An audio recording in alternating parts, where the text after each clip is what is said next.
Hey, what's up, everybody? This is Stevie Breach coming to you right here. This is going to be a new DVD look at the Straight Outta Dudleyville, the legacy of the Dudley Boyz. Honestly, in my opinion, one of the greatest tag teams that's ever been in the sport of professional wrestling. I won't lie. And in my mind, I think of great tag teams. Demolition always comes to mind. Always because I was a WWF guy, and after that I found out about the Legion of Doom and who the Road Warriors were when they finally came to WWE. I guess that'd be in the early 90s. And the Dudleys, they're definitely in my top 5. I don't want to say that they're number 3. There's a lot of great tag teams that came through there, but from seeing them getting their own DVD, I mean, they don't really do DVD, look backs at tag teams. I mean, the Hardy Boys have gotten a few over the years. I mean, Edge always gets looked at as a single star instead of looking at Edge and Christian. And then really, who else is there that has dominated tag team wrestling? The Dudleys came up from ECW. They wrestled in WWE. They've done about it all. I mean, they're definitely not going to talk about it in this, I'm sure, but they've wrestled in Japan. They've wrestled in TNA. They did everything they could do. They tried to break up a few times in TNA. It never really worked. Nobody wanted to see them wrestle singles.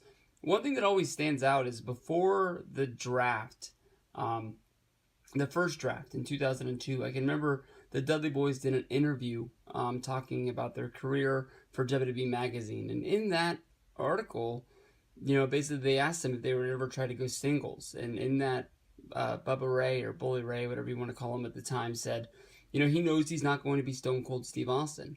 So what's the point? If he can be the Stone Cold Steve Austin of tag team wrestling in the Dudley Boyz, why not stick with being the Dudley Boyz? And right after that, they split them up. So, I don't know, probably with this being a WWE release, they're not even going to talk about it. They'll just act like they've been a team forever, and they won't even talk about the 10 years that they went missing from WWE before making their return. I took out disc 1 because I wanted to always show you what's going to be on here. There's Devon, Bully Ray's on number 1. Lots of stuff as you look through there. We don't ever talk about it. You can pause it and read it if you want to, because you want to be surprised when you go through and you watch the documentary. You can't really be surprised. You can't really read the matches on here that well either because of the darkness in the panel. Damn. Sorry about that. We'll go through here. Probably going to be a lot of ECW stuff, which a lot of people are going to go crazy for. But we got the Hostile City Showdown. Bubba Ray Dudley and Devon versus the Pitbulls. Bubba Ray versus Devon. We got Devon versus Tommy Dreamer on Monday Night Raw. We've got the Dudleys versus the Eliminators. Heatwave 98. We've got Bubba Ray, Devon, and Big Dick Dudley going up against Tommy Dreamer, Sandman, and Spike Dudley. We've got the Dudley Boyz versus Tommy Dreamer and Raven. A lot of these matches are going to be really, really good. Dudleys versus the Acolytes, Dudleys versus the Hardys, Dudleys versus the New Age Outlaws. So honestly, there's not much ECW stuff on here. Maybe they weren't there as long as I can remember. 96 to 99. Is it 98 or 99? Fuck me. 99, so they were there for a good 3 years. Always the top tag team that they had there. So I bet they won the tag team titles in ECW at least 10 times. Never were able to get that 10th one in WWE, but lots of stuff on here. Flip over to disc 2. Man, I always think of them being an ECW team, but look how many WWE matches. I mean, they're going to put over WWE matches, but they put a lot of them on here. Of course, you get the WrestleMania 17. Of course, you get the Dudley Boyz versus Edge and Christian for the Royal Rumble 2001. Dudley Boyz versus The Rock and Kurt Angle. Dudley Boyz versus the Hardys. Steel Cage to unify the WWE and WCW Tag Team Championships. The Dudleys versus the Hardys.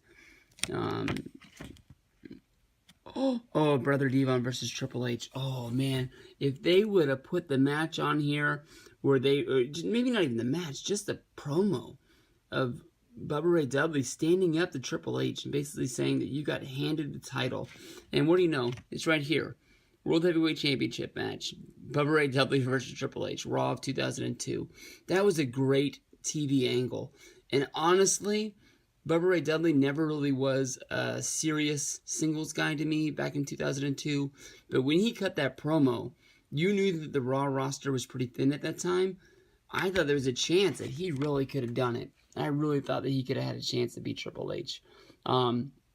The Dudleys versus Rey Mysterio and Rob Van Dam. The Dudleys versus Tommy Dreamer and the Sandman. Dudleys versus the New Day from Night of Champions 2015.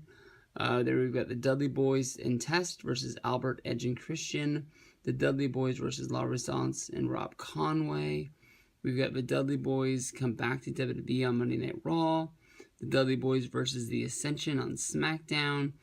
Extreme Rules, 8-man tag. We've got the Dudleys, Tommy Dreamer, and Rhino going up against the Wyatts. So, who would have thought you ever would have saw that? But right here, Devon, get the tables. Look back at his retrospective career. Of course, they won every tag team title I can think of that was around. ECW, WWE.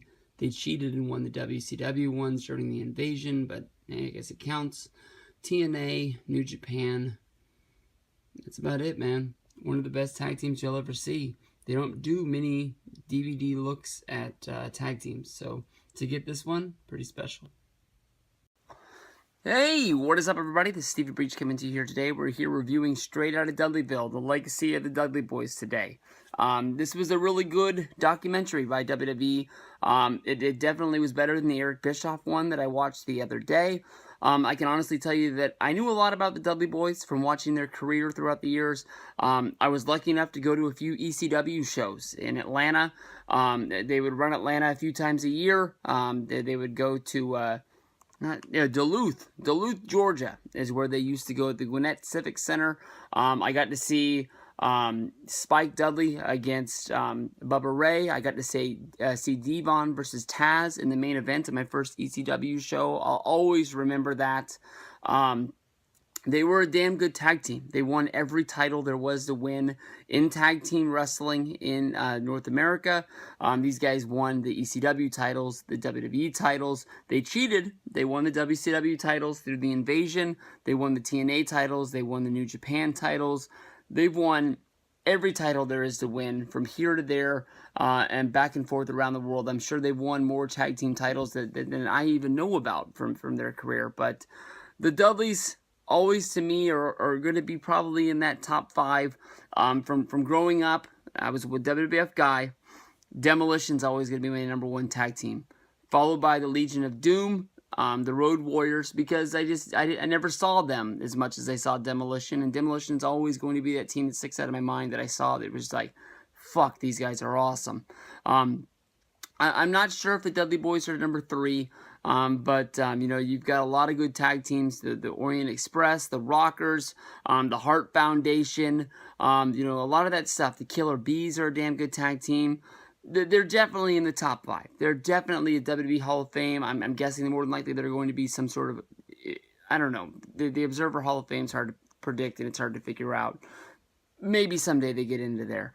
But Straight Outta Dudleyville. Go out of your way. I'm pretty sure this isn't on the network yet, so I picked this up on the $5, $10, $15 sale from WWE Shop. I'm glad that I did, because I'm glad that I was able to check this out finally. It comes with a really cool slipcover that folds out to make a table.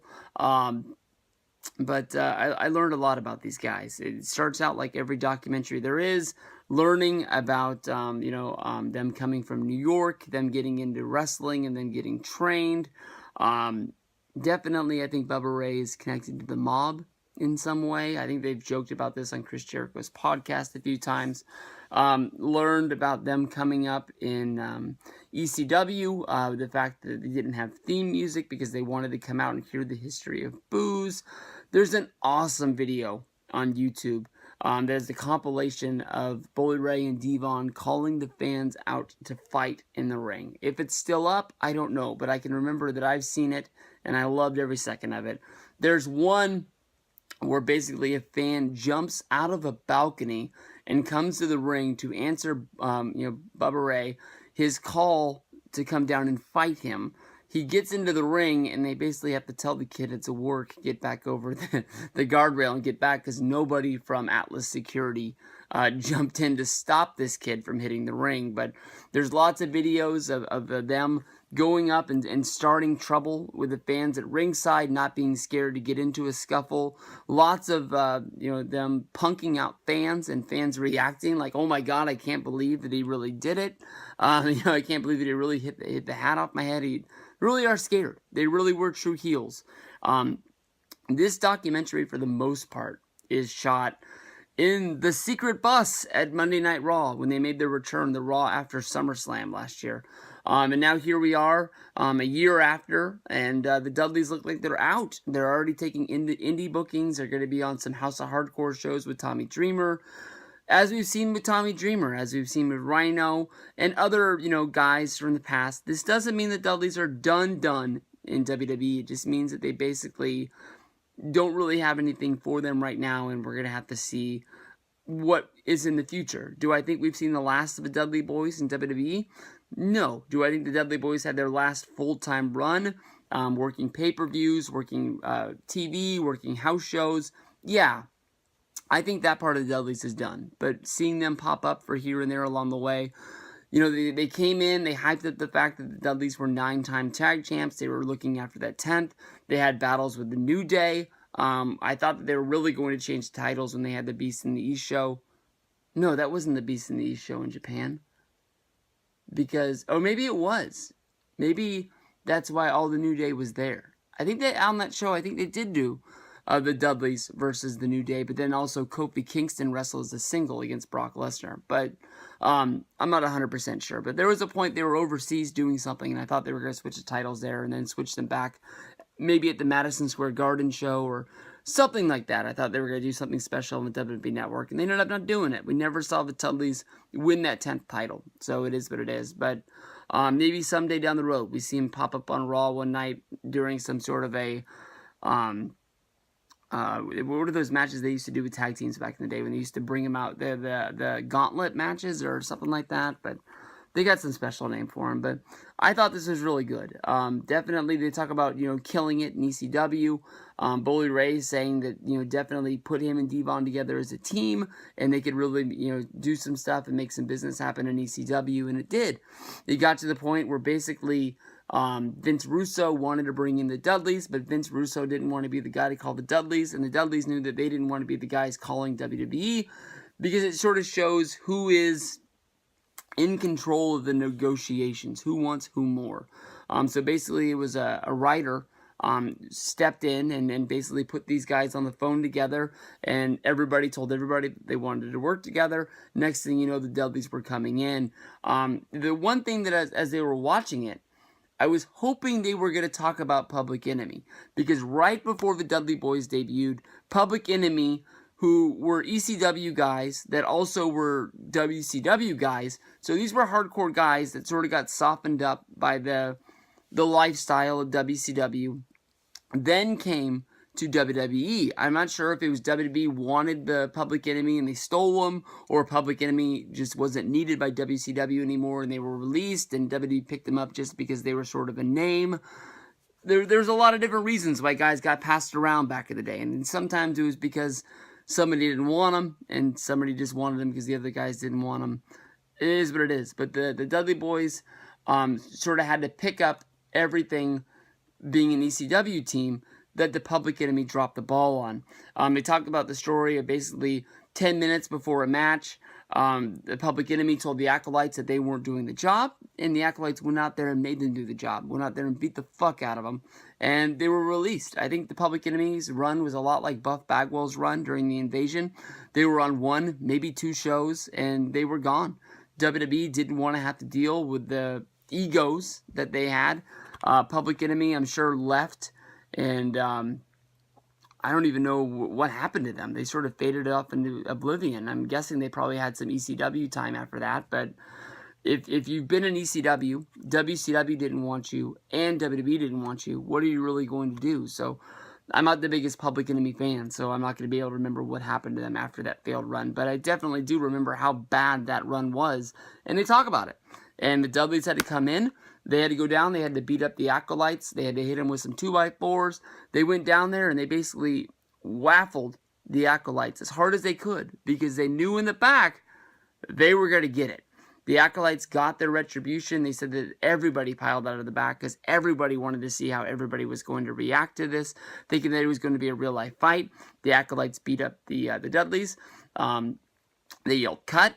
The Dudleys jumped up. They shook the hands of the Acolytes, said, "Thank you very much. It's going to be an honor working with you guys."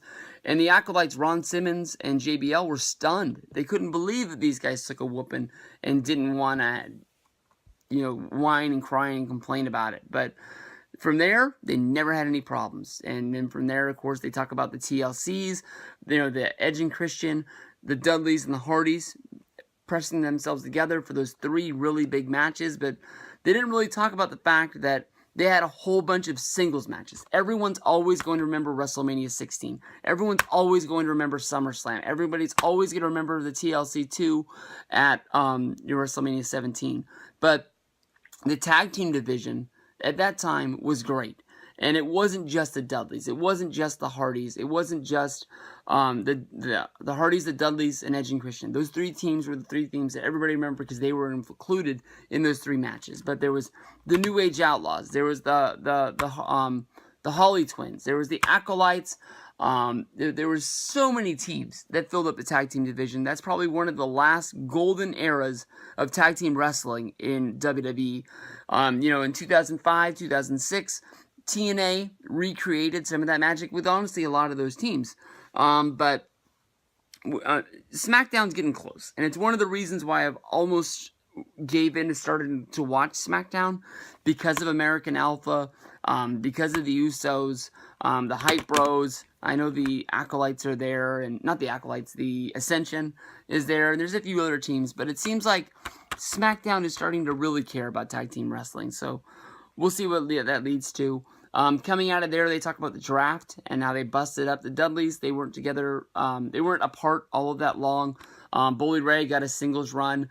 They didn't put it over as well as I remember it. I remember him standing up at Triple H and having a main event match on Monday Night Raw for the title. In that match, Bully Ray picks up Triple H, tries to drop him through a table, and during that, something in his arm just gave out, and he drops Triple H, and Triple H, I think, hits his head on the edge of the table, and at that point is when Bully Ray's push was killed off. That match was probably the last match. If they had another one, it was probably just Triple H killing him in some sort of a smosh, and they went on from there. But people remember Brother Devon as either great or really bad. It didn't last that long. Most people remember Deacon Batista, but it was Bully Ray as a preacher who went out and fought. Deacon Batista was his muscle. They passed around a thing. They took dollars from the fans. Batista's talked about it. Devon has talked about it. They kept that money at the end of the night, whether if it was a house show, whether if it was television. It was one of the good kickbacks of that gimmick. And both of the guys liked it. They didn't understand why it lasted long. But at Survivor Series, they were put back together. And at that point, really, is when their career started to sort of skid off. Because they didn't have a lot of tag teams. They stopped caring about tag team wrestling around that time. Edge and Christian had broken up. I think by that point, the Hardys had either broken up or Jeff had been released and Matt was only there as a solo. So there wasn't a lot of teams to work with. So they were just sort of floating around. Even if they were tag champs, they really didn't have much. If you think about WrestleMania 19, they wrestled for the tag titles against Lance Storm and... who was Lance Storm's partner? Rob Van Dam? Or Kane, or somebody. But their match ended up getting bumped to the pre-show because there just wasn't enough time and not that many people cared about it. So they talk about the fact of after ECW, One Night Stand, their contracts were cut and they left. They went to TNA. They talk extensively about their time in TNA, keeping the Dudley name, keeping the Dudley name alive as not being allowed to be called the Dudleys. That was a real fight back then. I guess there was a thing where Paul told the Dudleys that they owned the Dudley name, when ECW was sold to WWE through the bankruptcy courts, they took on all of their trademarks, which means they kept the Dudleys. And the Dudleys really didn't want to go to a full-on court fight over the name because they didn't want to ruin the chance to work with Vince down the road. They didn't want any bad blood. They took on the name Team 3D. They wrestled a lot of matches. They wrestled in Japan. That was one of their goals that they really wanted to do. And Bully Ray got to become Bully Ray. He got to fight as a singles. He got to become World Heavyweight Champion. He got to work with Sting. He got to work with Hulk Hogan. He got to work with AJ Styles. He had a really, really good long run. And Aces and Eights was one of the best things that was going in TNA for well over a year. It was mishandled and misrun. Same thing with the NWO, so it is what it is. But the Dudleys got to the point where they were done with TNA. Bully Ray, of course, made the return at the Royal Rumble. After that, they made their return. They worked for a year after SummerSlam. They never were able to win the 10th title, but they were able to finish their career in real fashion, wrestling for Vince and WWE on the main stage. So I don't think they did anything at this year's WrestleMania. If they did, it was on the pre-show, and my ass was standing outside and not able to get in, so I don't remember it. But, well, one hell of a run from these guys. Maybe this is one that gets better in time. The more you think about it, you think about how great it is. But 4 out of 5 stars, maybe a thumb up and a half instead of 2 thumbs up. So we'll see what goes down. Peace out, everybody. Straight out of Dudleyville.